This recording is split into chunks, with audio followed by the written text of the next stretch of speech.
আপনি অধীরথ তথা মাতা রাধার পুত্র নন, আপনি রাজমাতা কুন্তির পুত্র।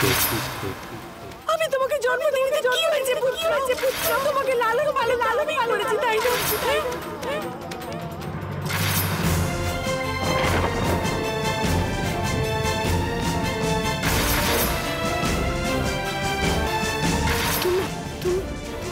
তুমি আমাকে তোমার মাতার রূপে মেনে নিতে পারবে না।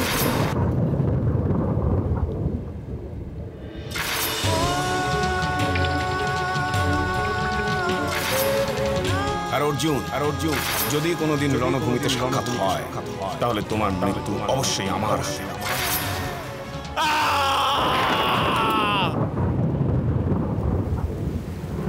মার চোখের দুই তারা, এক স্নেহের দুই ধারা, বন্ধনে না ভাঙে না। আপনি একে আপনার অস্তিত্বের মূলে আঘাত বলে গণ্য করছেন কেন আর্য? বিদ্বেষে ভরা, যার বুক চিরে রক্ত দেখার জন্য জীবন ভর তপস্যা করলাম, আর তার পশ্চাতে যদি কেউ বলে সেটা দর্পণে দেখা তোমারই প্রতিবিম্ব, এরূপ পরিস্থিতিতে হৃদয় কি রূপে শান্ত থাকতে পারে শালী? আর্য, আপনি কার কথা বলছেন?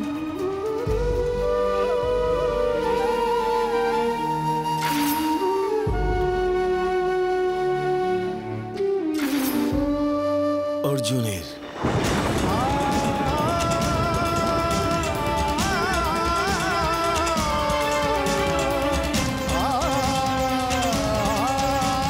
অর্জুনকে আমি আমার সমস্ত অপমানের প্রতীক করেছিলাম। আমি নিজেকে কথা বারবার বলেছিলাম, কিন্তু সেই অর্জুন আমার ভাই হয় বৃষালী, অনুজ হয় সে আমার। আমি তার উপর কি রূপে অস্ত্র উঠাবো বৃষালী? কি রূপে তুলব?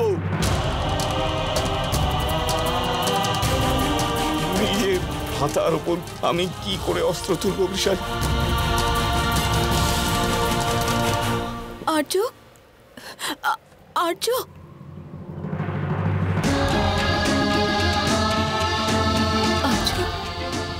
আপনার সমস্ত প্রশ্নের উত্তর কেবল তিনিই দিতে পারেন, যার কারণে এই পরিস্থিতি উৎপন্ন হয়েছে। আর্য, আপনি কুন্তী মাতার কাছে যান।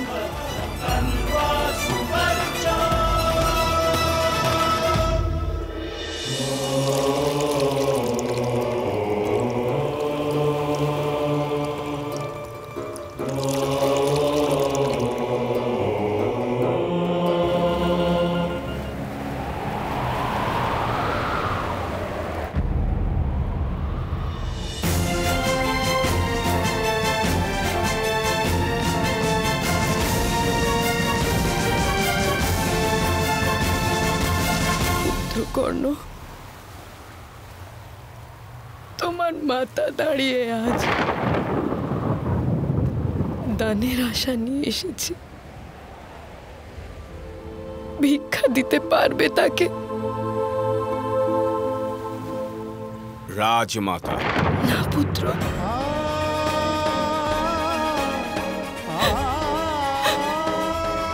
কেবল মাতা, তোমার মাতা।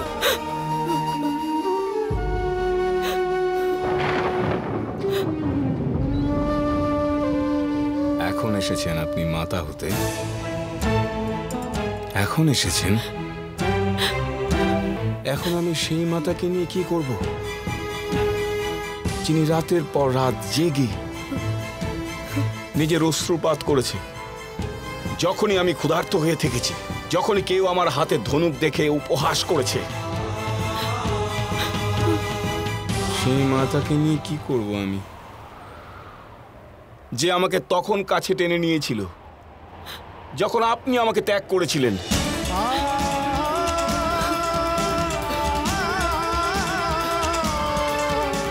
তোমাকে ত্যাগ করাই আমার ভুল ছিল, কিন্তু আজ আমি উপস্থিত হয়েছি তোমার মাতা হয়ে। পরিস্থিতি বদলাতে পারে বৎস। অতীতকে কি প্রকারে পরিবর্তন করা যাবে রাজমাতা? আপনি আমাকে ত্যাগ করেছিলেন, এটা কি আপনি পরিবর্তন করতে পারবেন?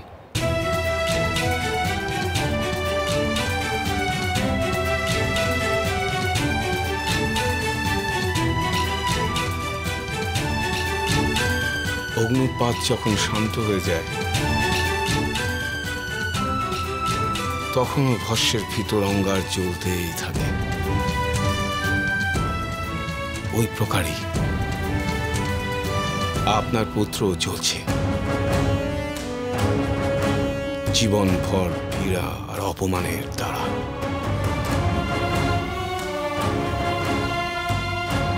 এখন তাকে খোঁজার প্রচেষ্টা করবেন না রাজমাতা।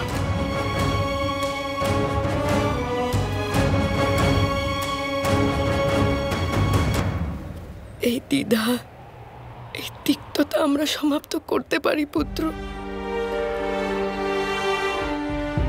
এখন তোমার আর কোনো দুঃখ, কোনো অপমান, কোনো অশ্রু প্রাপ্তি হবে না।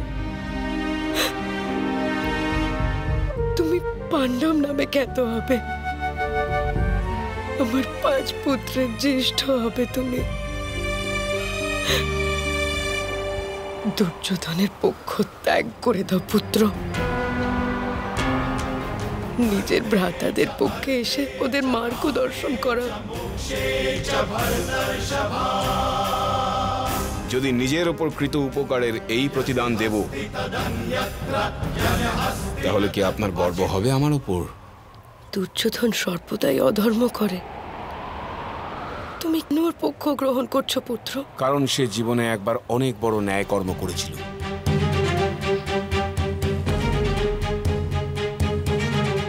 সেই দিন রণভূমিতে সে জাতপাত, সামাজিক শ্রেণী স্তর সবকিছু ভুলে আমার প্রতি মিত্রতার হস্ত প্রসারিত করেছিল। আমার অস্ত্র সর্বদাই যুবরাজ দুর্যোধনের কাছে ঋণী থাকবে রাজমাতা।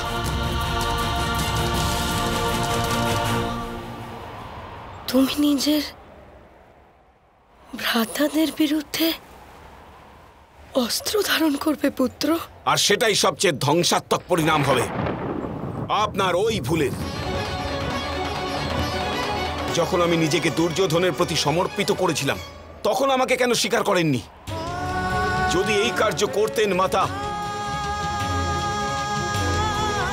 আপনার পুত্র নামে অভিহিত হতাম, আপনার পক্ষে দাঁড়াতাম আমি,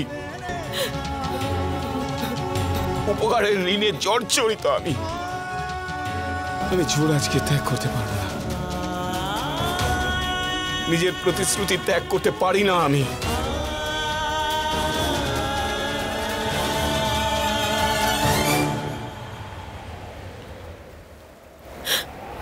জীবনভর মৌনতা আপনি রক্ষা করেছেন, আর পীড়া কেবল আমার প্রাপ্তি হয়েছে।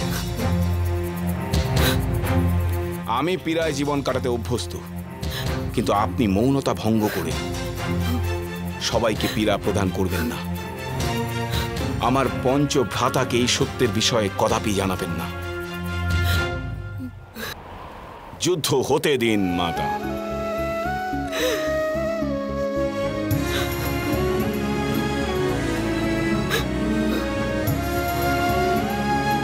আমার একটি ভুলের পরিণাম এত ভয়ঙ্কর কি করে হতে পারে পুত্র?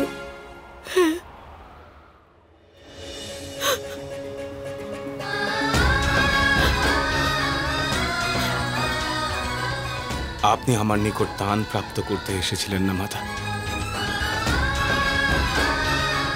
আমি আপনাকে একটি দান দিচ্ছি।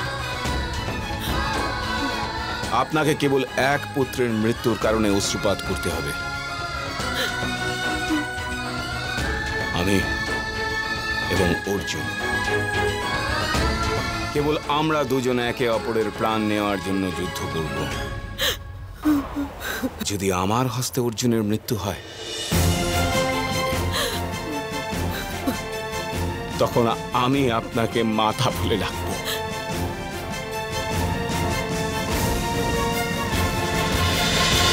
মহাভারত।